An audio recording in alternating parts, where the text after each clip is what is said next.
எல்லாருமே ஈகராக வெயிட் பண்ணிட்டு இருந்த champions trophy 2025 team India squad வெளியே வந்துருச்சு. ஸ்குவாடை பொறுத்த வரைக்கும் எப்போவுமே பார்த்தீங்கன்னா அந்த ஐபிஎல் அப்படிங்கிற ஒரு மிகப்பெரிய வாசம் அவங்க எந்த ஸ்குவாட் எடுத்தாலும் வரும். பட் இந்த ஸ்குவாட் அப்படி இல்லை.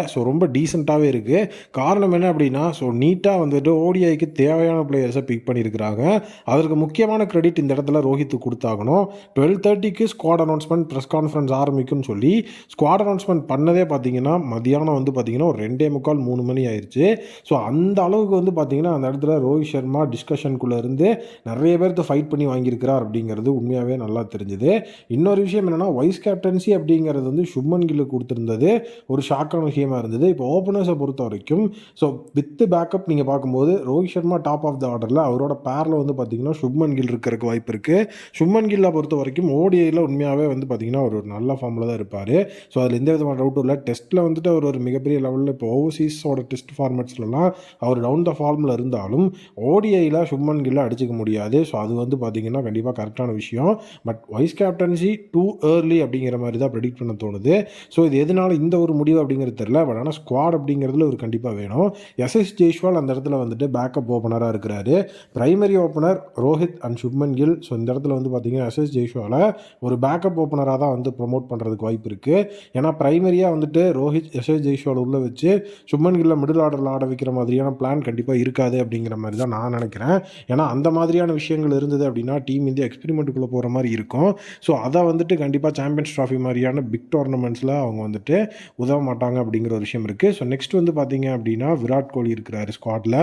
கிங் கோலியை பொறுத்த வரைக்கும் கண்டிப்பாக அவர் அந்த மிடில் ஆர்டரோட பிக்காஸோ மேஸ்ட்ரோன்னு சொல்லணும். நீட்டாக பார்த்தீங்கன்னா அந்த மிடில் ஆர்டரில் சூப்பராக கொண்டு போகிறதுல எந்த விதமான ஒரு மிகப்பெரிய லெவலில் தெளிவாக இருப்பார். கண்டிப்பாக இந்த சிடி 2025 அப்படிங்கிறது நிறைய பேரோட கம்பேக் அப்படிங்கிற மாதிரி நம்ம பேசியிருக்கோம். அதில் கிங் கோலியும் ஒருத்தர் அப்படிங்கிறத நம்ம மறக்க தேவையில்லை. அண்ட் இதுங்கெல்லாம் கம்பேக் அப்படின்னா கண்டிப்பாக the man need to prove himself அப்படிங்கன்னா அது ஸ்ரேயஸ் ஐயர். ஏன்னா ஸ்ரேயஸ் ஐயரை பொறுத்த வரைக்கும் அவர்கிட்ட சென்ட்ரல் கான்ட்ராக்டே இல்லை அப்படிங்கிற மாதிரியான விஷயங்கள்லாம் வைரல் ஆகிட்டு இருந்தது. பட் ஆல்ரெடி நம்ம ஒரு வீடியோ போட்டிருந்தோம் சாம்பியன்ஸ் ட்ராஃபி 2025 அப்படின்னு சொல்லி ப்ரெடிக்டட் ஸ்குவாட்லேயே நம்ம சொல்லியிருந்தோம் கண்டிப்பாக ஸ்ரேயஸ் ஐயர் ஸ்குவாடில் இருந்தாகணும். அப்போ தான் டீம் ஒரு மிகப்பெரிய லெவலில் சாலிடான டீமாக இருக்கும். அவர் இல்லை அப்படின்னா கண்டிப்பாக அது டீமுக்கு தான் நஷ்டம். என்ன ஆனாலும் கண்டிப்பாக ஸ்ரேயஸ் ஐயரை டீமுக்குள்ளே வைக்கணும் அப்படிங்கிற மாதிரி ஒரு விஷயத்தை நம்ம சொல்லியிருந்தோம். அது இப்போ நடந்திருக்கு. நெக்ஸ்ட் பார்த்தீங்கன்னா அந்த மிடில் ஆர்டரில் கேஎல் ராகுல் வருவார். கேஎல் ராகுல் தான் இந்த சாம்பியன்ஸ் ட்ராஃபி 2025 டீம் இந்தியாவோட நம்பர் 5 பேட்ஸ்மேன் அப்படிங்கிற அந்த ரோலில் இருக்கிறதுக்கு நிறைய வாய்ப்பு இருக்குது. ஏன்னா இதுக்கப்புறம் தான் ஃபினிஷிங் அந்த மாதிரியான விஷயங்கள்லாம் வரும். ப்ளஸ் விக்கெட் கீப்பிங் அப்படிங்கிற அந்த விஷயமும் கேஎல் ராகுலை வச்சு தான் அவங்க கொண்டு போவாங்க. இப்போ ஓப்பனிங்கில் பார்த்தீங்க அப்படின்னா கண்டிப்பாக ரோஹித், அதுக்கப்புறம் சுப்மன் கில், அப்புறம் விராட் கோலி, அப்புறம் ஸ்ரேயஸ் ஐயர், அப்புறம் பார்த்தீங்கன்னா நம்மளுடைய கேஎல் ராகுல் அப்படின்னு தான் அந்த இடத்துல இருக்கும். Rishabh Pant based on situations தான் அவர் மெயின் 11ல் இடம் பிடிப்பார். ஏன்னா உள்ளுக்குள்ளே பார்த்தீங்கன்னா அதுக்கப்புறம் நம்மளுடைய ஹர்திக் பாண்டியா, ஜடேஜா அப்படின்னு சொல்லி ஆல்ரவுண்டர்ஸ் உள்ள வந்துடுவாங்க. ஆனால் 2 கீப்பர்ஸை 11ல் கண்டிப்பாக ஆட வைக்க மாட்டாங்க.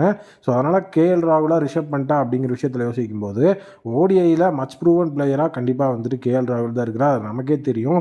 ஓடிஐ வேர்ல்டு கப் மட்டும் இல்லாமல் எல்லா இடத்துலையுமே ஓடிஐனா ரேசையருக்கு முன்னாடியே தன்னை ப்ரூவ் பண்ணிக்கிட்ட ஒரு பிளேயர் அப்படின்னா அது நம்மளுடைய கேஎல் ராகுல் அப்படின்னு. கண்டிப்பாக கேஎல் ராகுல் அந்த ஒரு பிரைமரி 11ல் இருப்பார். ரிஷப் பண்ட் பேக்கப்பில் இருந்து அப்பப்போ மேட்ச்சுக்கு போய் தேவைப்படுற கண்டிஷன்ஸில் பேட்டிங் ஃப்ரெண்ட்லியான ட்ராக்கு. பேக்கப்பில் பார்த்தீங்கன்னா இருக்கிற பேட்ஸ்மேன்ஸை உள்ளே கொண்டு வரலாம், பேட்டிங் ஃப்ரெண்ட்லியாக 11 அமைச்சிக்கலாம் அப்படிங்கிற மாதிரி சுச்சுவேஷன் இருந்தது அப்படின்னா மட்டும்தான் அந்த இடத்துல ரிஷப் பண்ட்டை உள்ளே இறக்கிடுவாங்க. மற்றபடி ரிஷப் பண்ட் வெளியே தான் இருப்பார் அப்படிங்கிற மாதிரி தான் என்னுடைய ஒப்பீனியன் தோணுது. ஏன்னா ஓடிஐயில் அவர் அந்தளவுக்கு ஒரு கன்சிஸ்டண்ட்டான பிளேயரா அப்படிங்கிற விஷயம் இதெல்லாம் நம்ம பேச போகிறதில்ல. காம்பினேஷன் ஒர்க் ஆகணும். அதுக்கப்புறம் தான் அந்த விஷயத்துக்குள்ளே போகணும். நெக்ஸ்ட் ஆல்ரவுண்டர்ஸ் அப்படிங்கிற அந்த அடிப்படை. ஆல்ரவுண்டர்ஸ்குள்ளே போகும்போது ஃபஸ்ட்டு பார்த்தீங்க அப்படின்னா ஹர்திக் பாண்டியாவை பொறுத்த வரைக்கும் டீமோட அந்த ஒரு மிகப்பெரிய லெவலில் நெக்ஸ்ட் கேப்டன் அப்படிங்கிற அந்த ரோலெல்லாம் இருந்தார். பட் அந்த மும்பை இந்தியன்ஸோட கேப்டன்சி டைலமா அப்படிங்கிறதுல மாட்டினதுக்கப்புறமா அவரோட கேப்டன்சி அப்படிங்கிறதுல டவுட் பட ஆரம்பிச்சிட்டாங்க. இதுக்கப்புறம் ஐபிஎல்லில் அவர் கன்சிஸ்டண்ட்டாக நான் ஒரு ப்ரூவன் கேப்டன் தான் அப்படிங்கிற மாதிரி விஷயத்தை ப்ரூவ் பண்ணாதான் அடுத்தது ஃப்யூச்சரில் பார்த்தீங்கன்னா அவருக்கு கேப்டன்சி அப்படிங்கிறது இன்டர்நேஷ்னல் சைடில் வரும் போல். பட் அவர் ஆல்ரெடி ஒரு ப்ரூவன் ஆல்ரவுண்டர். ஸோ அவர் கூட வந்து பார்த்தீங்க அப்படின்னா அந்த ஸ்பின் அட்டாக்கை போடுறதுக்கான ஆல்ரவுண்டர்ஸில் ஸோ கண்டிப்பாக வந்துட்டு அக்ஷர் பட்டேல் உள்ள இருக்கிறாரு. ஸோ அக்ஷர் பட்டேலை பொறுத்த வரைக்கும் ரீசெண்ட் டைம்ஸில் அவருடைய பெர்ஃபார்மன்ஸ், ஃபார்ம் எல்லாமே டெம்பர்மெண்ட்லாம் செமையாக இருக்குது. ஸோ டோட்டலி வந்து பார்த்திங்கன்னா இப்போது டெல்லி கேபிட்டல்ஸ் டீமை லீட் பண்ண போகிற பிளேயர் அப்படிங்கிற லெவலுக்கு அவர் வந்திருக்கிறாருன்னா அவருடைய கன்சிஸ்டன்சி அப்படிங்கிறது ரொம்ப முக்கியம். ஸோ அவரோட சேர்ந்து வந்து பார்த்திங்கன்னா வாஷிங்டன் சுந்தரம் இருக்கார். ஃபுல் அண்ட் ஃபுல் வந்துட்டு இந்த இடத்துல அவங்க ஒரு ஸ்பின் ஃப்ரெண்ட்லியான ஆல்ரவுண்டர்ஸ் எடுத்துட்டாங்களோ அப்படிங்கிற மாதிரி தான் ஒரு விஷயம் இருக்குது. ஏன்னா வந்து இப்போ அக்ஷர் பட்டேல், வாஷிங்டன் சுந்தர் கூட வந்து ஜடேஜா அப்படின்னு பார்க்கும்போது இவங்க 3 பேருமே ஆல்ரவுண்டர்ஸ், 3 பேருமே வந்துட்டு ஸ்பின் பவுலிங் ஆல்ரவுண்டர்ஸ். ஸோ ஒரு இடத்துல வந்து பார்த்திங்கன்னா ஹர்திக் பாண்டியா மட்டும்தான் ஸோ அந்த இடத்துல வந்து ஒரு லோன்லியாக வந்து ஒரு பேஸ் பவுலிங் ஆல்ரவுண்டர் அப்படிங்கிற மாதிரி சுச்சுவேஷனில் இருக்கார். ஸோ நிதிஷ்குமார் ரெட்டி எடுத்திருந்தாங்க அப்படின்னா ஸோ இன்னொரு ஆடட் அட்வான்டேஜாக இருந்திருக்கும் அப்படிங்கிற மாதிரி தான் வந்துட்டு தோணுது. ஏன்னா வந்து ஃபுல் அண்ட் ஃபுல் இப்போ வந்துட்டு நிதிஷ்குமார் ரெட்டி வந்திருந்தாருன்னா ஸோ அந்த இடத்துல ஈக்குவல் இவங்க 2 அவங்க 2 அப்படிங்கிற மாதிரி ஆயிருக்கும். பட் அந்த இடத்துல வந்துட்டு கண்டிப்பாக கொஞ்சம் அவங்க யோசிச்சிருக்கணும். பட் ஆனால் யோசிக்காம விட்டுருக்காங்க. நெக்ஸ்ட் வந்து அந்த ஸ்பின் பவுலிங் அப்படிங்கிற அந்த ஒரு விஷயத்துலையும் வந்து நீங்கள் பார்க்கும்போது ஸோ குல்தீப் யாதவ் இருக்கார். ஸோ குல்தீப் யாதவ் வந்துட்டு அந்த ஒரு பியூர் ஸ்பின்னர் அப்படிங்கிற அந்த ஒரு க்ரைட்டீரியா இருக்கிறாரு. ஸோ பியூர் ஸ்பின்னருக்கு அடுத்தபடியாக ஏன்னா 3 ஆல்ரவுண்டர்ஸாக அவங்க வந்து ஸ்பின் பவுலிங்லேயே எடுத்துட்டாங்க. ஸோ வந்துட்டு நம்மளுடைய ஜடேஜா, வாஷிங்டன் சுந்தர், அதுக்கப்புறம் வந்து பார்த்திங்கன்னா இந்த இடத்துல அக்ஷர் பட்டேல்னு ஸோ 3 ஸ்பின் பவுலிங் ஆல்ரவுண்டர்ஸ் எடுத்ததுக்கப்புறமும் குல்தீப் யாதவ் எடுத்திருக்காங்கன்னா ஸோ இதில் இவங்க எப்படி வந்துட்டு யூட்டிலைஸ் பண்ணுவாங்க அப்படிங்கிற ஒரு விஷயம் இருக்குது. ஸோ கண்டிப்பாக இந்த 3 பேர்த்தில் ஜடேஜா பிரைமரியாக ஆடிடுவார். அப்போ வாஷியை தான் வந்து மறுபடியும் பெஞ்ச் பண்ணுவாங்க அப்படிங்கிற மாதிரி சுச்சுவேஷன் இருக்கும்போது நிதிஷ்குமார் ரெட்டி எடுத்திருக்கலாம் அப்படின்னு எனக்கு தோணுது. ஸோ கண்டிப்பாக பர்சனலி அவர் வந்துட்டு நல்ல ஒரு ஃபார்மில் தான் இருந்தார். ஸோ அவ்வளோ ஏர்லியாக சாம்பியன்ஸ் ட்ராஃபி ஸ்குவாடில் எடுக்கணுமா அப்படிங்கிற மாதிரிலாம் இங்கே இல்லை. கண்டிப்பாக எடுத்திருக்கலாம். பட் அந்த இடத்துல ஒரு சின்ன மிஸ் ஆகிருக்கு. நெக்ஸ்ட் வந்து பார்த்திங்கன்னா Bumrah.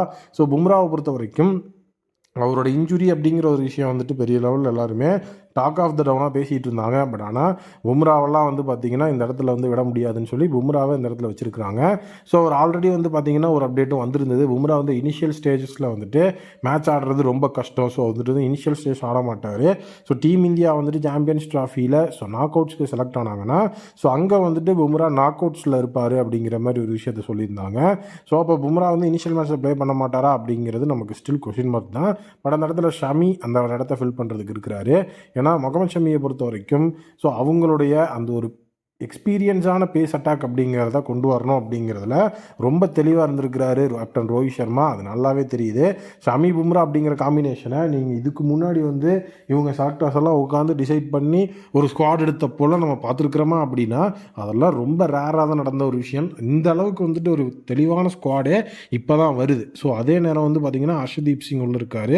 So Harshdeep சிங்கோட recent form செம எஃபெக்டிவாக இருக்குது.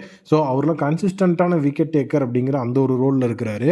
ஸோ இப்போ பேஸ் அட்டாக் அப்படிங்கிறதுலையும் வந்து பார்த்திங்கன்னா பும்ரா, ஷமி, ஹர்ஷதீப் அப்படின்னு சொல்லி ஸோ அந்த பேஸ் அட்டாக் அப்படிங்கிறது உண்மையாகவே செமையாக இருக்குது. கூடவே ஹர்திக் பாண்டியாவும் அந்த பேஸ் அட்டாக் அப்படிங்கிறதுல நம்ம கை கொடுக்கும்போது ஸ்குவாட் உண்மையாகவே செமையாகவே இருக்குது. பெரிய ஃப்ளாஸ் அப்படின்னு சொல்லி இதில் இவ்வளோ பெரிய ஓட்டம் இருக்குங்கிற மாதிரிலாம் எதுவுமே கிடையாது. எனக்கு தெரிஞ்சு வந்து ரீசெண்ட் இயர்ஸ் ஸ்குவாடை பார்க்கும்போது எதுவும் இல்லைன்னு நினைக்கிறேன். உங்கள் ஒப்பீனியனை கமெண்ட்டில் சொல்லுங்கள்.